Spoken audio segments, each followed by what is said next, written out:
আসসালামু আলাইকুম বন্ধুরা, আশা করি সকলে আল্লাহর রহমতে অনেক অনেক ভালো আছেন।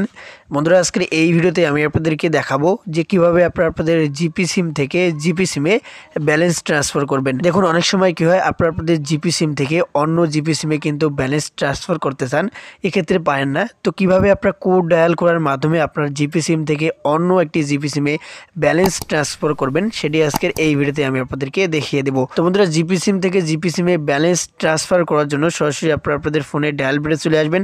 ডায়াল বেডে চলে আসার পর এখানে আপনাদেরকে সর্বপ্রথমে একটা কোড তুলতে হবে। তো কোডটি হলো *121#। তো কোডটি দিলে আপনারা আপনাদের যে জিপি সিমটা রয়েছে সেই জিপি সিমে আপনারা ডায়াল করে দিবেন। তো জিপি সিমে ডায়াল করে দেওয়ার পর আপনাদের সামনে এরকম ইন্টারফেস চলে আসবে। এখানে আপনারা দেখতে পারবেন বিভিন্ন কিন্তু অপশন দেওয়া রয়েছে। এখান থেকে আপনি 1 নম্বরে দেখতে পারেন balance and call rate. Just আপনারা এখানে কি করবেন, 1 তুলবেন। 1 তুলে নিচের দিকে যে সেন্ড অপশন রয়েছে এই সেন্ড অপশনে আপনারা ক্লিক করে দিবেন। ক্লিক করে দেওয়ার পর আপনাদের সামনে এরকম চলে আসবে। এখানেও আপনারা বিভিন্ন অপশন দেখতে পাবেন 1 থেকে 7 পর্যন্ত, কিন্তু শেষের দিকে আপনারা 7 নম্বরে একটা অপশন দেখতে পাবেন ব্যালেন্স ট্রান্সফার। জাস্ট এখানে আপনারা 7 তুলবেন। 7 তুলে নিচের দিকে সেন্ডে ক্লিক করে দেবেন। ক্লিক করে দেওয়ার পর আপনাদের সামনে এরকম ইন্টারফেস চলে আসবে।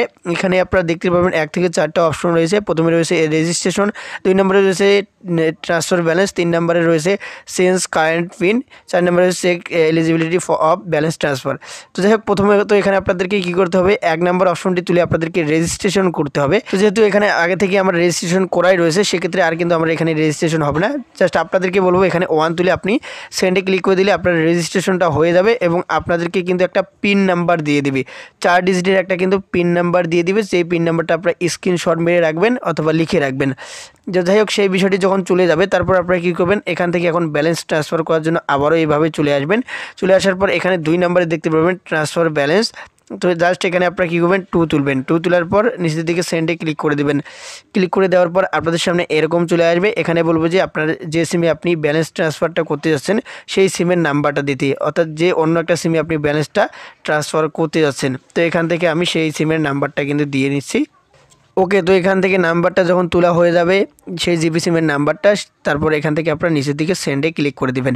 ক্লিক করে দেওয়ার পর আপনাদের সামনে এরকম চলে আসবে। এখানে বলবে যে আপনি কত টাকা ট্রান্সফার করতে যাচ্ছেন সেই অ্যামাউন্টটা দিতে। এখানে আপনার সর্বনিম্ন 10 টাকা থেকে সর্বোচ্চ 100 টাকা পর্যন্ত কিন্তু আপনি ব্যালেন্সটা ট্রান্সফার করতে পারবেন। তো এখান থেকে জাস্ট আমি আপনাদেরকে দেখানোর জন্য 10 টাকা দিয়ে দিলাম। দিয়ে দেওয়ার পর নিচের দিকে সেন্ড অপশন রয়েছে, সেন্ড অপশনে আবারও ক্লিক করে দেবেন। ক্লিক করে দেওয়ার পর এখানে বলবে যে প্লিজ ইন্টার পিন নাম্বার, অর্থাৎ যখন আপনি রেজিস্ট্রেশন করেছেন তখন কিন্তু আপনাদেরকে একটা 4 ডিজিটের পিন নাম্বার দিয়েছে, সেই পিন নাম্বারটা কিন্তু এখানে দিতে বলেছে। সেটা হচ্ছে আপনার পিন নাম্বার ব্যালেন্স ট্রান্সফারের, সেই পিন নাম্বারটা এখানে আপনাদেরকে দিতে হবে। সেই পিন নাম্বারটা এখানে আমি বসিয়ে দিলাম। দেওয়ার পর যখনই আপনি নিচের দিকে যে সেন্ড অপশন রয়েছে এই সেন্ড অপশনে ক্লিক করে দিবেন, সাথে সাথেই কিন্তু আপনার জিপি সিম থেকে আপনি যে অন্য একটা জিপি সিমে ব্যালেন্সটা ট্রান্সফার করতে যাচ্ছেন সেই জিপি সিমে কিন্তু টাকাটা চলে যাবে। তার জিপি সিমের ব্যালেন্সটা কিন্তু আপনারা চেক করে দেখতে পাবেন টাকাটা চলে গিয়েছে। একটা কথা মাথায় রাখবেন, এখান থেকে জিপি সিম থেকে শুধুমাত্র আপনার জিপি সিমেই ব্যালেন্সটা ট্রান্সফার করতে পারবেন। বাংলা লিঙ্ক বলুন, এয়ারটেল বলুন, রবি বলুন, টেলিটক বলুন, সেইগুলো সিমে কিন্তু ট্রান্সফার করতে পারবেন না। এটি শুধুমাত্র জিপি সিম থেকে জিপি সিমে আপনারা ট্রান্সফার করতে পারবেন।